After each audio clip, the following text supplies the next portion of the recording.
We just tried out Apple's new electrocardiogram feature, hugely anticipated, gives you a window into your heart health. That is now live, and we've had an early preview of it, so we can show you exactly how it works.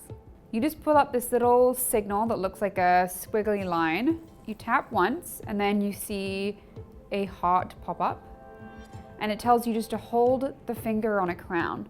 So I'm just gonna hold my thumb, and I don't even need to push it down. Sit really still here, because if you move, then you will end up getting an inconclusive result.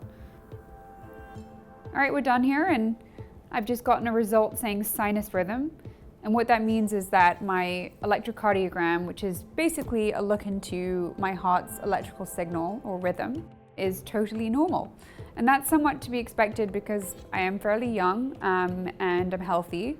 For those that are at higher risk and are concerned about their heart health, this could be a really interesting and unique feature that could potentially save lives.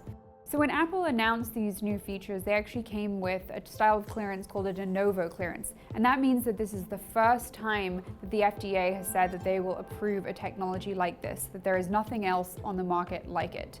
And I think the reason that Apple went for that specific type of clearance is because they wanted it to be direct to consumer. They wanted you to be able to take this measurement yourself, and they wanted you to have access to it right away without having to have a physician approve. Now, of course, Apple's very clear that it's not supposed to replace your family doctor. It can't monitor certain conditions like a heart attack. And it still wants you to engage with the medical system. So you do have an option to export your EKG straight to your family physician. Before the company came out with these features, they did a lot of studies on a certain cohort of people to make sure that they were actually accurately able to detect atrial fibrillation. One of the tests that they did was with Stanford. They partnered up with them on an Apple Heart study, and that showed that with a high degree of confidence that they could make an assessment like this. And it also proved to be important data that they could provide to federal regulators like the FDA.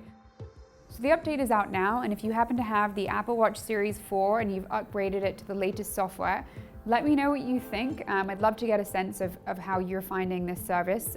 As always, I'm reachable on Twitter.